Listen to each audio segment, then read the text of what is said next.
Good morning to everyone. This time and place set for the show cause hearing in this matter for contempt for failure to provide parenting time.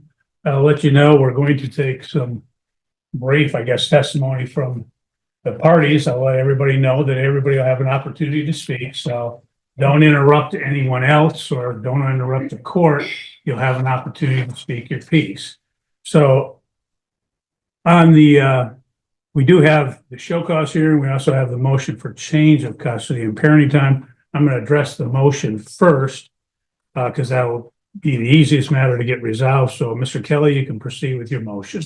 Your Honor, essentially, that motion is based primarily on the issues we've had ongoing in relation to compliance with the court order and my client getting parenting time.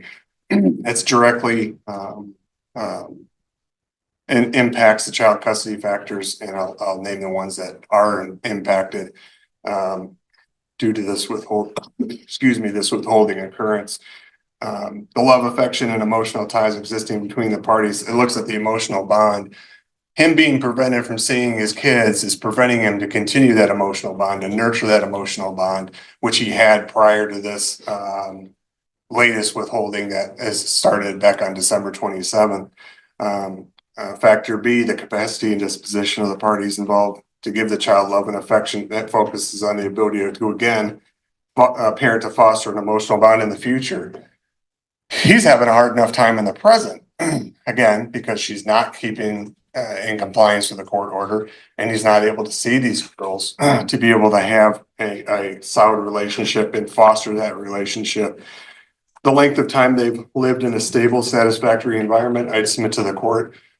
Defendant's home is not stable, considering the allegations she's made that have been investigated by CPS twice, police twice, and both been denied. Nothing's come of it, which leads me also to the moral fitness of the parties involved, which ties into the same factor. But we have to keep in mind, Your Honor, at the beginning of this case, he was charged with domestic violence in relation to her essentially going after him to get keys to his truck so she could get some pot and smoke it. As he's being arrested, she's telling him, "I want you to come home." He, of course, gets him on bond. He can't have any contact. Once the bond conditions get lifted, she's contacting him through text and saying, "Hey, let's meet you and the girls get together and we can go to the zoo or we can go to a park." Okay, Mr. Kelly, how does this relate to your motion? It's related to, Your Honor, again, the moral fitness involved, as well as the stable, satisfactory environment, in that she's accusing him of sexual girls. But before all this, she's wanting him to come home. She's wanting a relationship with him. She's wanting her family essentially reunified. Those two things don't jive together, Your Honor. And I would think that essentially it's a fabrication, which would go again to the moral fitness and also to the mental and physical health of the parties, Your Honor. You're making these allegations, these terrible allegations, but on the other hand, you're still wanting the same guy who's supposedly doing this stuff to come into your house. Finally, Your Honor, the unwillingness and ability to facilitate and encourage a relationship. Again, this is the fourth motion we're here this morning on, Your Honor, for him to see his girls. She doesn't follow your court orders. She withholds them for no valid reason. And she's clearly shown she's not going to facilitate a relationship between him and his kids. I think that's more than enough that gets us over the threshold of a change in circumstance or a proper cause, because these things are having a significant impact on these girls' lives in terms of having a relationship with their mother. So we would request, as part of our relief, that you set this matter for an evidentiary hearing. We're also requesting during the interim that my client get temporary parenting time starting today, and that he continue to have them until the evidentiary hearing, that mom's parenting time be supervised at her expense, because she's clearly shown an unwillingness to follow your rulings or to comply with your court orders. I think if you don't do that, she's going to take these kids and run, and we're going to be in a bigger mess than we are today. Okay, thank you. Ms. Couch, if you wish to speak to the motion. I had some statements, but it's Just what I had submitted to the court. Okay, go ahead, tell me, and then Okay, would you like me to stand? whatever you wish. If it's more comfortable sitting, go ahead, but speak up a little. So we can- Okay, I said that his first statement was true, but the second statement that he said was false. I said I previously tried to change parenting time because of the videos the plaintiff had been watching. It was reported to Penfield's police department because plaintiff was previously residing in Penfield. I spoke to their sheriff where we looked at the videos together and he told me that he would be conducting a search and not to address the matter to the plaintiff because he would need time to get 2 search warrants, and the investigation was never done. Welcome back to another unbelievable courtroom moment today. We witness a woman who thought she was above the law, refusing court orders denying a father his parenting rights, and then arguing with the judge like she owned the place. But reality hit her hard and fast as the courtroom turned from calm to chaos when the judge had finally had enough, and she thought her lies and excuses would work one more time. She underestimated the power of truth and justice, and the judge was not in the mood to play games with her anymore. This is the 4th time the father came to court just to see his own kids, while she kept making false accusations and avoiding every ruling, and today the gavel dropped like never before, and you won't believe what happened next. The 4th statement is false. CPS is not taking the proper steps to ensure the minor children's safety, and I did mention police involvement in the last hearing as well. The 5th statement is also false. Errors were made by the plaintiff's attorney. The 6th statement is also false. There is supposed to be a pending CPS case, and I was never told otherwise. CPS and I have spoken on numerous occasions and decided that the best course of action was therapy, which the minor children are attending at Summit Point. I do have proof of all of that as well. 7, that's also false. I was never told that they were declining to investigate the police. Number 8, it's false. In early 2024, my mom threatened to call CPS on me because of the children's odd behavior, requesting that I get them checked by the doctor. I had the doctor examine them at their 2-year checkup, and almost 2 months later, the plaintiff was arrested for domestic violence.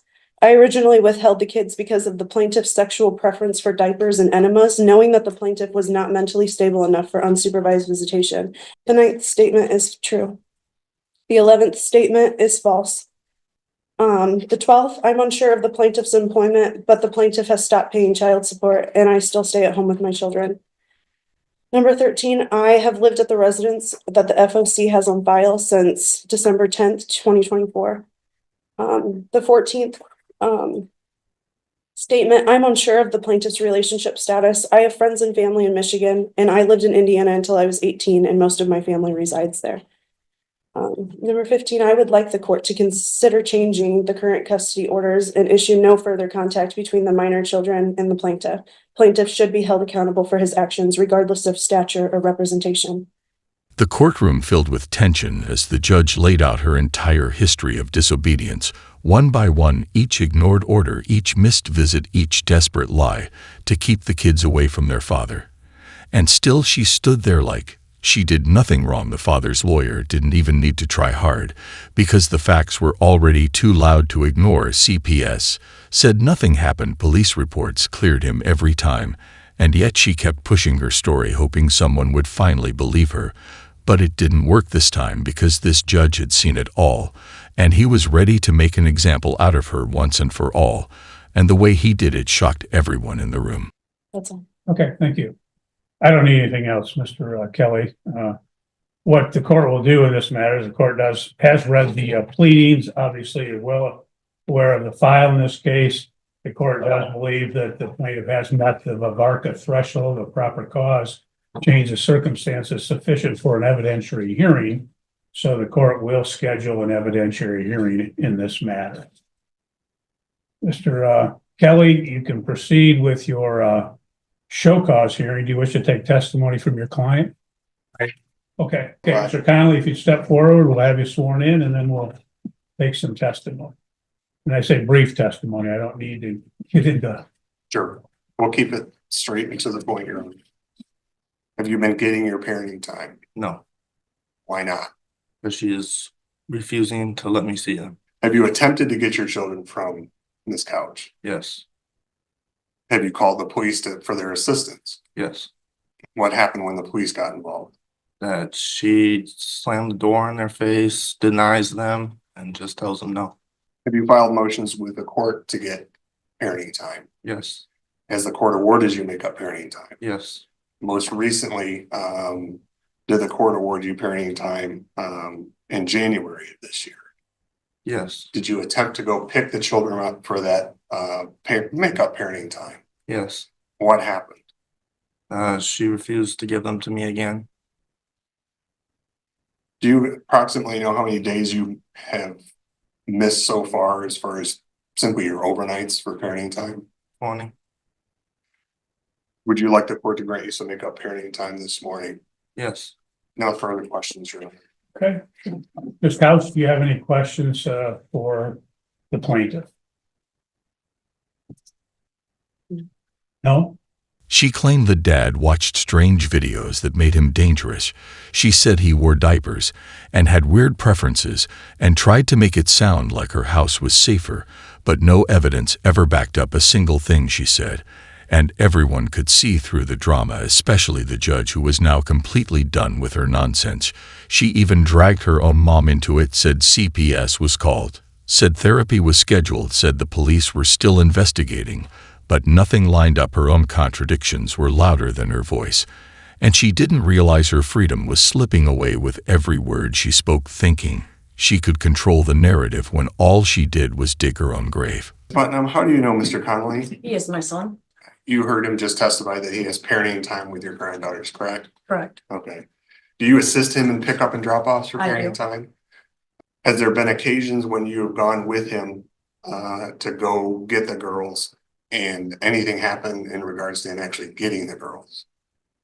Prior to December 27th, yes. After December 27th, no, she refused. Let's talk about prior to December 27th. What would happen? We would go, then we were meeting at Riverside Park and we would wait for her to show up. When she'd show up, she'd let the girls out and they would come running up to Zach and we would take them. Okay. Did something change after December 27th? She just started refusing to give the give the girls. His first visit that he was supposed to was I'm not sure, but I got a text from Athena on New Year's Day saying Okay. that she was going to refuse to give the girls. Either she would not be home, he would text her and she would not respond, or if she was there, we'd knock on the door, she'd open the door and then just say no and slam the door in our face. So we would go back to the truck and call the police for the police to come out and assist. And the police came out and assisted. That help in terms of actually getting parenting time to occur? No, she just did the same thing to the police. Just to clarify, that he talked about prior to the December 27th date, and the court had previously entered an order which provided for makeup parenting time that stated that the parenting time would, again, the makeup would occur on January 27, 2025. And the plaintiff's motion states that he did appear on that date. Did you go with him on the January 27th date? Yeah. Okay. And what happened on that date? She just refused. I don't know, either she refused or she wasn't there. And you don't remember if she was not there or she refused? I don't remember that specific time. Okay. I have it written down at home, but I don't remember. Okay. Ms. Couch, do you have any questions I of do, this witness? yes.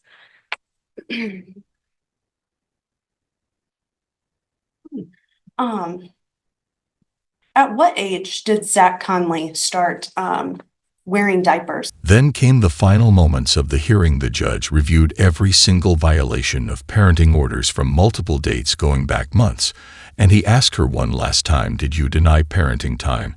And she actually said yes, with no shame at all, as if she was proud of it. And that was it. The judge declared her in contempt of court and sentenced her to 30 days in jail. And you could see the look on her face like she never saw it coming.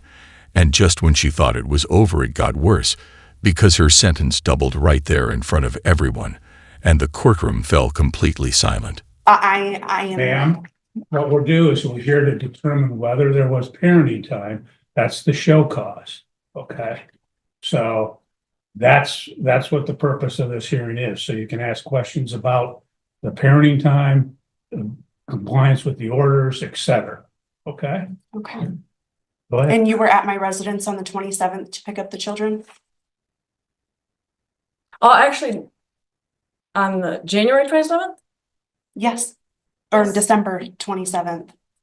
Or sorry, no, January 27th. I don't have anything written down. Yes. Okay. Even though the order was for the 29th. Wasn't that the Whatever, order that the judge put whatever in day, place? whatever judgment day. So I you don't know just, specific dates, whatever. and I slammed the door in your face how many times? Twice that I went by myself once because that was at an appointment that And, you slammed the door in my face. I have it on video, yes. and you came alone, correct? I did that day, Okay. yes. That was all I have. I'm sorry. Okay, Mr. Kelly, any redirect? No, Your Honor, no further questions, no further witnesses. Okay, you may step down then. Thank you. Ms. Couch, do you wish to present any testimony or witnesses? No? Okay. Check that order because there was some, Ms. Couch, you raised some issues concerning the, I think it was the order of January 27th. I want to make sure if that was the time as well for the makeup parenting time. I believe it was, but It was January 27th through February 9th. okay, that's what I thought. And I could have swore the pickup date was the 29th. I apologize. well, I want to make sure that it's correct so that there's no issue. But I was not home at the time of pickups.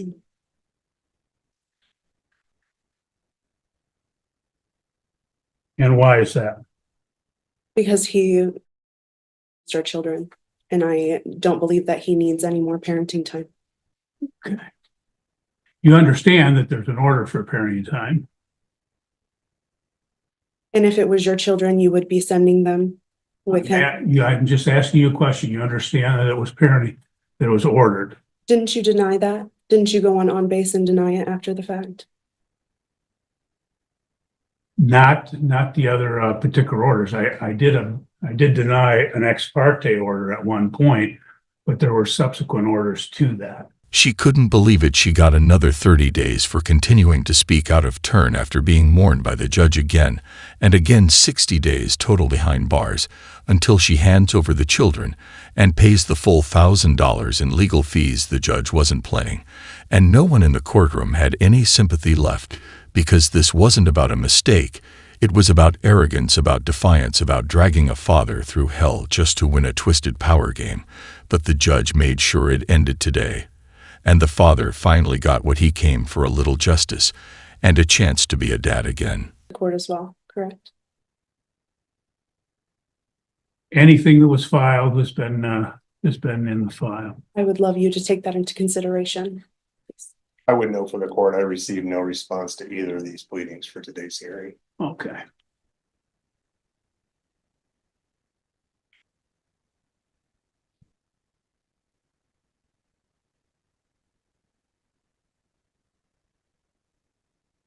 You got two in the mail.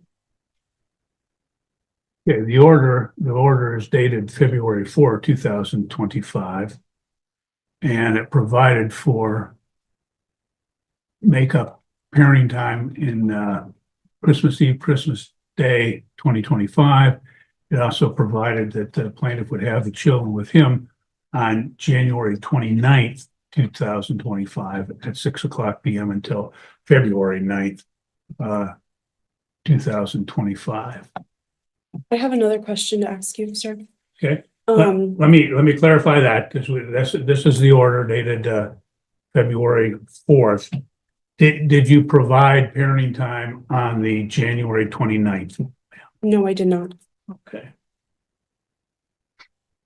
And we had at the last hearing and addressed the issue of the CPS involvement. CPS, as Mr. Kelly has stated has been involved twice before, and they've not had anything substantiated. Is that your understanding? No, I have the CPS report right here, as well as Carla Titus's number. Now she said that her findings weren't. I need to take the kids to therapy, to get the whole picture, from the kids, them talking, them playing, them, interacting with the therapist. And so that way they can go, they can go on record. And they are in therapy at Summit Point. Now this has just started, but they've already, said some things. That was one of my questions. Do you have the report from Summit Point? They told me that I needed to sign a release so that way they could contact you. Okay, I'm not aware of any report from Summit Point. It may be in the file, it may not, but you've not introduced that today. And you don't have anyone that could speak to that from Summit Point as a witness in this case, which is what today's date is set for in this particular matter. So, okay, Mr. Kelly, do you have any final argument in this matter? As the court's already touched on a little bit, this is our fourth motion to try to get him parenting time. We simply want him to have his parenting time. With the threshold being met, Your Honor, and considering the behaviors, and I think it's going to be ongoing from this couch, we request that the children be turned over to him today, that he have custody and parenting time with the children until the evidentiary hearing occurs.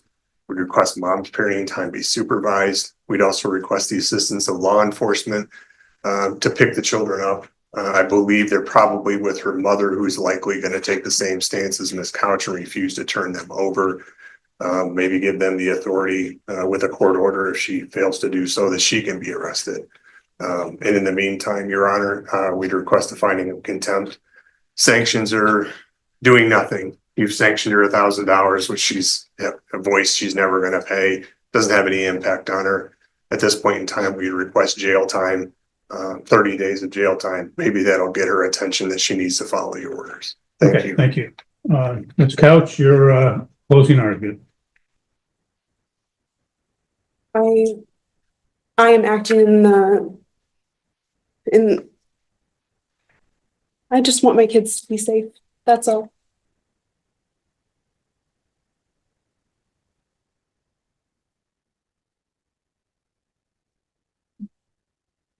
Okay, thank you. Well, the court has heard again, the testimony in this case. The court will note that, again, that apparently there had been a denial of parenting time, which is not disputed by the defendant. In fact, she acknowledges that she has in fact denied parenting time. And court notes that as a result, she has withheld the children, that she's failed to comply with the order of. But there's reason, sir. Excuse me? There's reason, Okay. valid reason. Okay, ma'am, you're done. You don't have time to speak at this point. Okay, you've had a chance to testify, you had a chance to do a final argument, so you're done. The court, she failed to comply with the order of June 13, 2024 for parenting time. She failed to comply with the order of December 2nd, 2024 for parenting time. There was an order of November 1, 2024 for makeup parenting time and attorney fees of $500. Again, there was an order for makeup parenting time dated February 4, 2025 for makeup parenting time and attorney fees from the hearing held on January 27, 2025, that all four of those orders she's failed to comply with. She acknowledged at that time that there had been 2 CPS involvements and the CPS had not done anything as a result. She acknowledged that she had been in contact with the police, that they had not done anything as a result either. The court will find that she is in fact in contempt of court. The court will, as the plaintiff stated, he's entitled to 20 days of makeup parenting time, and that shall occur at such time as he acquires the care of the children. The court will note that, again, the prior rulings of this court, that she had done makeup parenting time on 2 occasions, as well as paying the attorney fees, that in fact, she has ignored and refused to comply with those particular orders. So ma'am, unfortunately, you leave me no choice, but the court will sentence you to 30 days in jail with the Calhoun County Sheriff. The court will further remand you to the care of the Calhoun County Sheriff, where you will remain until such time as the children are turned over to the plaintiff and until such time as you've paid the previously ordered attorney fees of $1,000. So ma'am, you can go with the sheriff, and Are you serious? this matter is concluded. You're free to go. Who's Have a good sucking day. whose dick around here? Oh, No, ma'am, seriously. Another 30 days for contempt of court. You're in jail for 60 days now. No, what's If going you on? keep going, I can go as long as you want, ma'am. So what's the lesson here? Don't go to court thinking you can outtalk a judge with half-truths and fake tears, especially not when you're messing with another parent's right to love their own kids, because at the end of the day, the court doesn't care about drama. It cares about evidence. It cares about children, and it cares about fairness. And when you throw all of that away just to be in control, expect consequences. She walked into that courtroom thinking she would win and walked out in handcuffs, because sometimes karma wears a black robe and holds a gavel, and it hits harder than you ever expect.